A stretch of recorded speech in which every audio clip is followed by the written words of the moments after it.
ensure that these incomes, these pensions are protected, because if there is any hitch in our income, if there is any hitch in our pensions, then our future is derailed. And so this year, the theme decided to go with this theme, so that as we are celebrating it, we shall be sure that our incomes are protected. We shall be sure and ensure that our pensions are also protected. And that is the essence of this year's May Day celebration, and of course the theme, as you have it, you rightly said. I've heard the government side make the argument that the fact that government is even able to pay salaries in these difficult times, which is something that other countries are struggling to do, should give Labour some assurances of its commitment to ensuring that your standard of living is kept as it is. And they're just saying things are tight and we should all be willing to pitch in.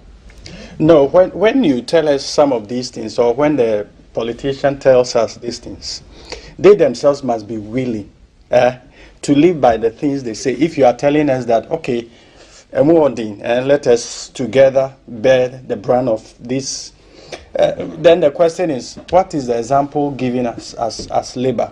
And so if the employer seems not to have that mind that, oh, it is difficult, or we are in difficult times, so let us burden share, and you are living in a certain way, I think it's difficult. Look, let's go into the wage. What is the current minimum wage?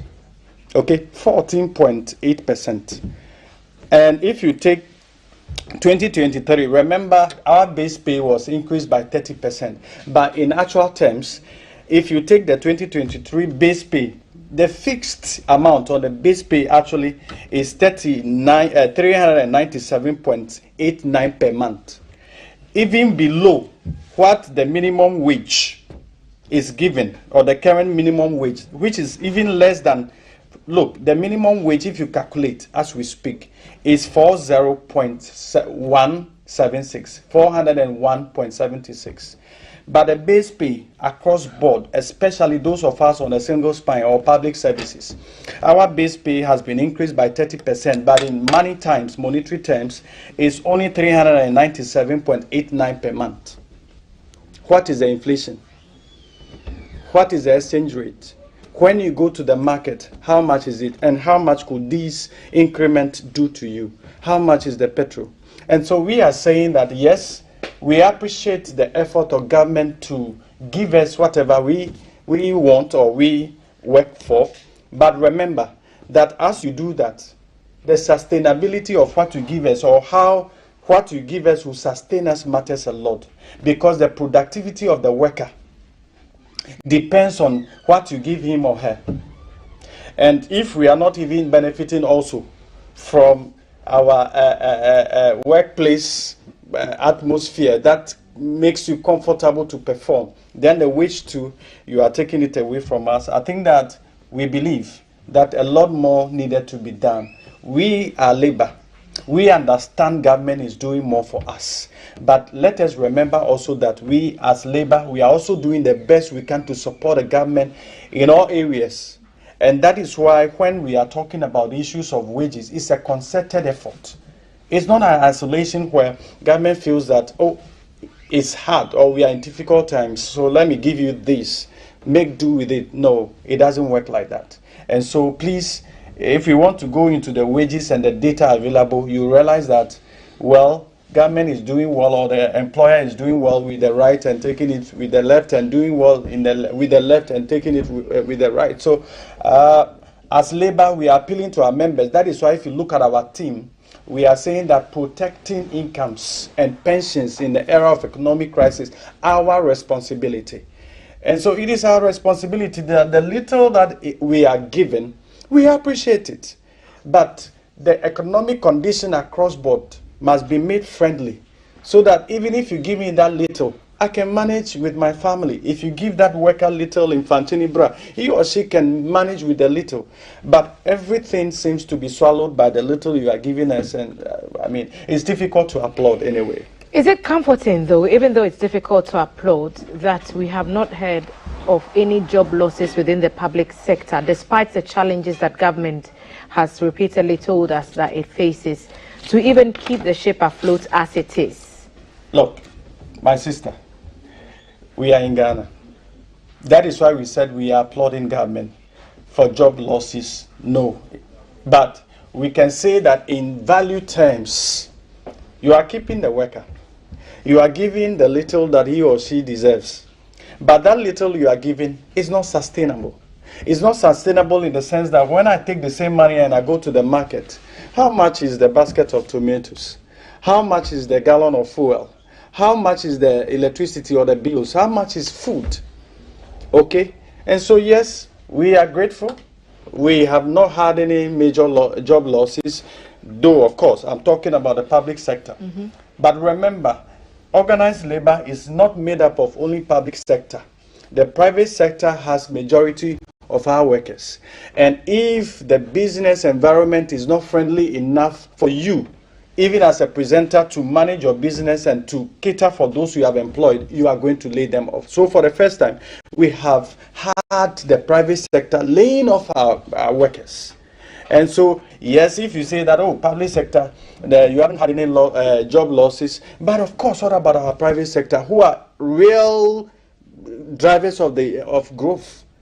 So if your economic conditions sap their blood and they are not able to employ and sustain their employees, I do not know that we are doing ourselves any good. We are shooting ourselves at the foot. And that is why this year we want to say that as we are protecting our incomes and pensions, it is our responsibility. Government or the employer has a responsibility. Me, the employee, or my other workers also have responsibility. Whilst we are pursuing our responsibility, the onus behoves on government to also do its best. Because if you take the Labour Act 2003, there are responsibilities of government, there are responsibility of me or the employee. And so if the employee is doing the best he or she can, and it seems that there is some reneging on that part of government, then we see that there is an imbalance. And so whatever you are telling me from the side of employer, the employee wouldn't really take it. It looks like some form of rhetoric, and we don't take rhetoric in labor issues. Let's invite Patrick into the chat. So you heard your good friend Christian talking about productivity and how it depends on pay. We've had arguments, especially because we are on this side of the public-private debate, that productivity is a key indicator of what should ideally be the income that you get. There's an argument that for a lot of people in the public sector, productivity is not as it should be. Lateness, absenteeism, and all those things. As you think about all these ways of protecting your monies, are you thinking of ways to increase the monies coming into the government coffers? Because if you're actually there at work, then you can bring some money into the company, then you can ask for more. So as you're looking at the government and what its responsibilities are you looking at what the responsibilities of the employees are in this conversation? Thank you very much. Like you rightly said, we as labor or employees also have responsibility to do what is right. No labor organization or federation will accept anybody coming to work late, leaving early, or not contributing to the success of the organization. No, we are not in for that. We always, in our circles as labor or as union, we are always in touch, we are always in discussion with our members on our rights and our responsibilities. So for us, we are doing our part. You know, sometimes you may not understand. Look at like the explanation my brother Riley gave. Certain factors contribute to some of these things. And these are some of the things that we are mentioning or we are telling government. Look, let's do it this way, let's do it that way. The way you are handling the issues will not inure to our benefits. And that is why we keep drumming home that, look, government, look at these areas. Let us cut our expenditure. Let us do this. Let us do that. And that will inure to our benefit. So for us as labor, for us as union, we are always in touch with our members to do what is right. We always chastise them. We always let them know that, no, you need to come at this time, leave the office at this time, contribute the little you can do to help sustain whichever organization you belong or you find yourself to.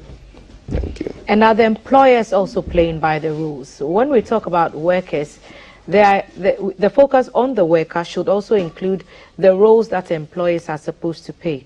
When it comes to the private space, for example, SNIT contributions are always an issue. Making sure that the welfare of, we'll talk about the pensions in a minute, now put it to you, Christian. But what are the effective monitoring systems in place to ensure that employers are doing these things, especially even in the informal sector of the private sector? What's happening there? That is the issue that we are seriously looking at. As to the monitoring systems, where are they? Where are they? Cannot be found anywhere. You see, so that is why labor is really trying to put in place some of these measures. And we are hoping that probably after this exercise, after this May Day celebration, we're critically going to look at, whilst we are looking at our side of it, we will also critically look at what the employers are supposed to do so that we can all together achieve the desired result. Are your union members happy with you, Patrick, when it comes to believing that their welfare is being taken care of? Every year we hear union workers pressing on government to do A, B, or C. But you sit at the table with these government functionaries. You sit at the table to negotiate with employers. Most employees are not in those meetings. And sometimes suggestions that you get well fed whilst you're at the table fly around a lot. So are the members of your unions happy with the progress that you're making when you sit with the employers and the government side? Frankly speaking, they are not happy. Because sometimes you sit with government to negotiate.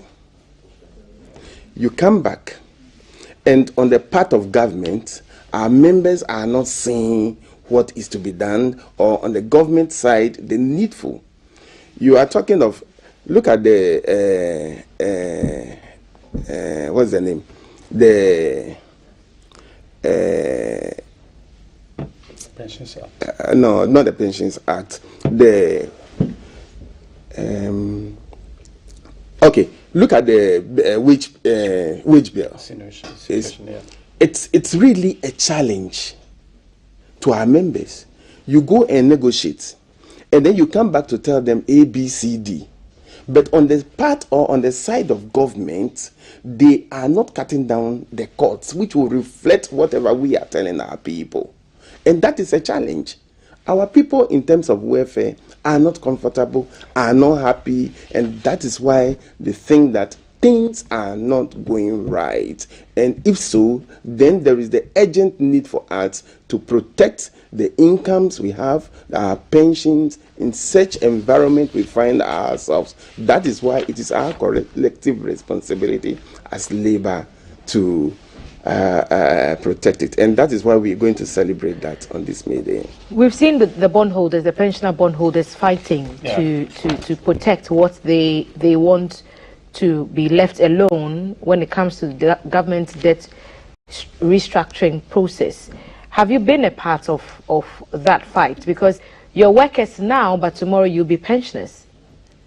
Yes, the issues of pension, let us be aware that if you take the Pensions Act 766, okay, that it has three objectives. One is to provide pension benefits to ensure retirement income security for workers. Two, which is very key to me, B, to ensure that every worker receives retirement and related benefits as and when due. Okay, such that even if I invested my pension into a bond and the time is due, remember that when you are gone on pension, already because our salaries or our wages affect the sanity or how the quantum of our pensions, you realize that the least paid pensioner in Ghana today receives 400 cedis a month. 400 cedis a month. Okay? That is what Senate pays every month to the worker.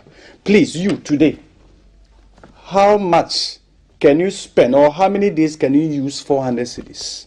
You are a pensioner. Remember your health. You are paying for health. Remember, if unfortunate you give birth to a pension baby, you are paying school fees. Okay? And so let us be aware that if our wages today is meager, it affects the pension. And so if the law is telling us that the aim of this pension act is to ensure that if I'm gone on pension, I have the opportunity. Remember, the Pension Act has given us 3 tiers of pensions as we speak. And so the first tier is mandatory. Senate will cater for it. The lump sum, which is also mandatory, will be invested, managed, and paid lump sum to you.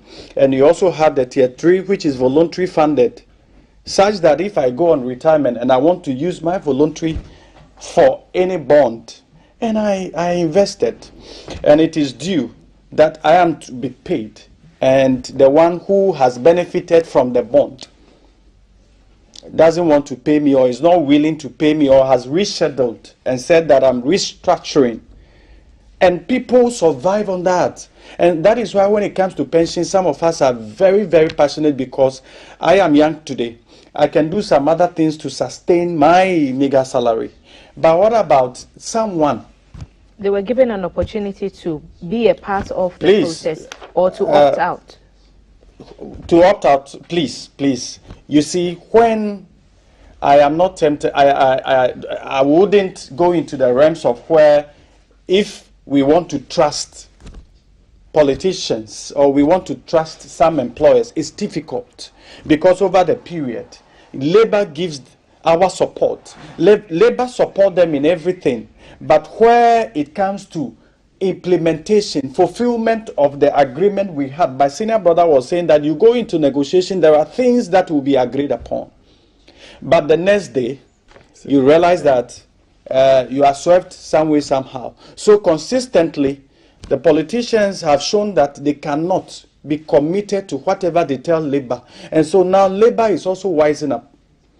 So that if you tell me that my investment into a bond matures on a certain date, you didn't pay it, and you said because we are in crisis, you are restructuring so that you are giving me a certain coupon or a certain opportunity to reinvest so that you pay a certain returns on it for me. I need the money to pay school fees, I need the money to buy medicine, I need the money. And so if it happened like that, you are destroying the sanity of that pensioner. Now let's come to our working, or so that if let's do it quickly. Let's do it quickly. Yes. You see, when you take the wage bill as we speak, or the salaries that are paid to us, there are a lot of factors that goes into agreeing on a base pay increment. And so if you realize, we ensure that the minimum wage is fixed before Labour goes into salary increment or negotiations. This year, it was done. But I told you earlier that if you look at the actual monetary or money that has been increased, even with the 30% increments in your base pay, you realize that it is only 395 point something, less than 400 cedis, that has been added to your salary.